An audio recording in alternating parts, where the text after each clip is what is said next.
बिस्मिल्लाहिर्रहमानिर्रहीम। My name is Mohammad Faisal. आज lecture 11 के अंदर हमारा जो टॉपिक है वो electric flux through close sphere. आपने एक हॉलो स्फीयर कंसीडर करना है और उसमें ये कंसीडर कर लें कि उसके सेंटर के अंदर एक पॉजिटिव चार्ज मौजूद है। अब ये पॉजिटिव चार्ज जो है उसमें से electric lines of force terminate होंगी और तमाम की तमाम साइड एवरी डायरेक्शंस के अंदर फैलना शुरू हो जाएंगी और वो उस स्फीयर को क्रॉस कर रही होंगी। तो लेट्स सी, हम कंसीडर करते हैं ये हमारे पास एक स्फीयर है और इसमें यहाँ पे अपने इस पूरे स्फीयर को हम क्या करते हैं, डिफरेंट पैचेस के अंदर डिवाइड कर लेते हैं ताकि हमारा एरिया जो है यूनिफॉर्म हो जाए। तो ये हमारे पास एक एरिया डेल ए है और फर्ज करें हर एक पैच में से इलेक्ट्रिक लाइंस ऑफ फोर्स जो एक सेंटर के अंदर एक पॉजिटिव चार्ज आपने रख दिए, उस पॉजिटिव चार्ज की वजह से electric lines of force her एक पैच में से यूनिफॉर्मली क्या कर रही हैं, आउट हो रही हैं। तो अब आपने करना ये है कि डिफरेंट आपके पास सेक्शंस हैं, डिफरेंट पैचेस हैं, आपने छोटे छोटे एरियाज़ को आपने पूरे स्फीयर को कन्वर्ट कर लिया छोटे छोटे पैचेस के अंदर। वजह मैंने बता दी कि आपके पूरे स्फीयर का जो एरिया होगा वो यूनिफॉर्म नहीं रहेगा।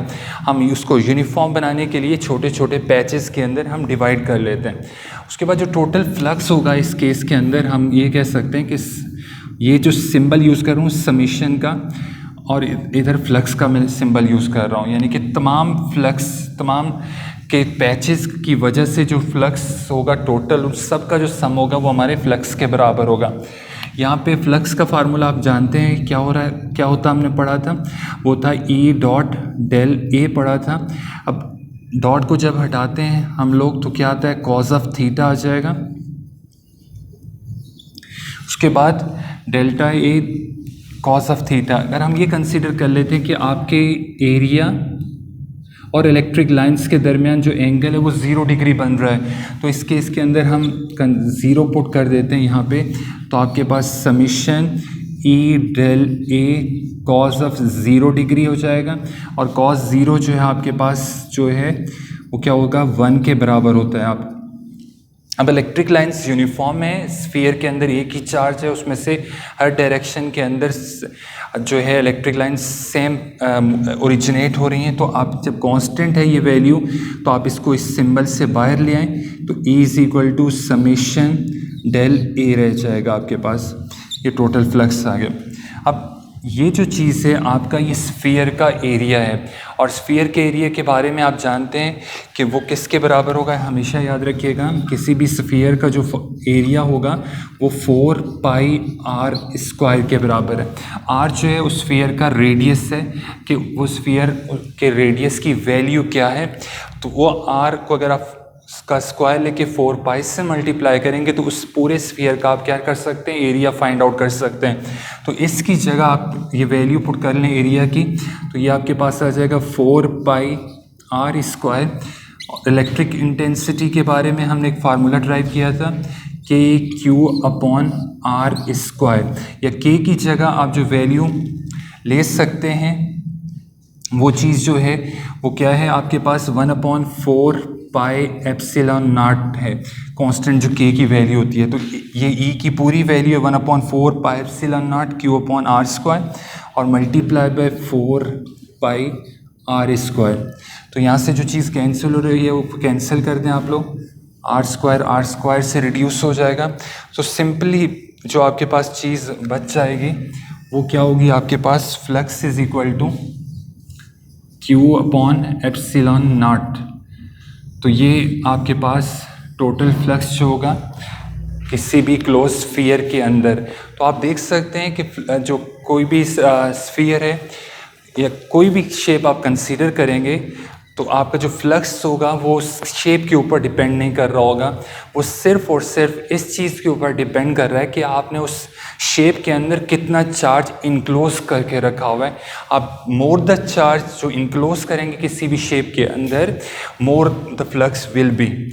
तो इर्रिस्पेक्टिव कि उसकी शेप स्फेरिकल है या किसी और टाइप की, इस टाइप की है, इससे फ़र्क नहीं पड़ेगा आप लोगों का। आपका फ़र्क और सिर्फ इस बात के ऊपर है कि आप कितना चार्ज इनक्लोज कर रहे हैं उस शेप के अंदर।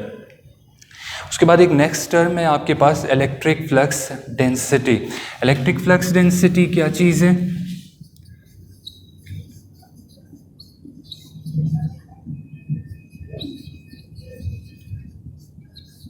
इलेक्ट्रिक फ्लक्स डेंसिटी को आप ई से शो कर रहे हैं, जैसे कि हम लोग इलेक्ट्रिक इंटेंसिटी को कह रहे थे, आप उसे इलेक्ट्रिक फ्लक्स डेंसिटी भी कह सकते हैं। लेकिन उसको डिफाइन कैसे?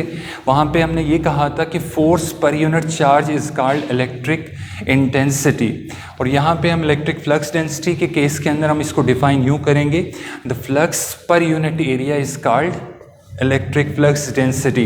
कैसे ड्राइव किया गया? अभी आप लोगों ने एक फार्मूला फ्लक्स का पढ़ा, ई डॉट डेल ए पढ़ा कि फ्लक्स का ये फार्मूला था। यहाँ से ई की वैल्यू आप फाइंड आउट कर लें, डेल ए मल्टीप्लाई कर रहा है, यहाँ के क्या हो जाएगा? डिवाइड हो जाएगा।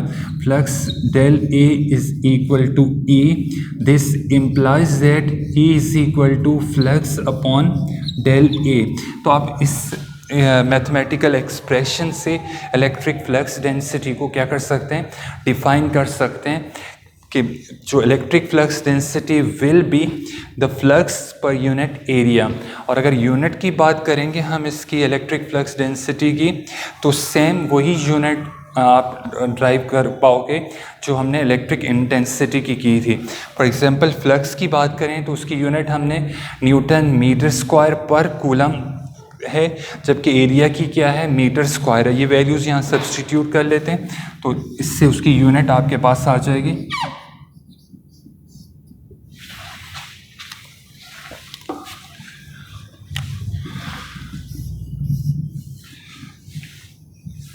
फ्लक्स की यूनिट जो आपके पास न्यूटन मीटर स्क्वायर पर कूलम है, और डेल्टा ए जो है वो मीटर स्क्वायर के बराबर है आपके पास।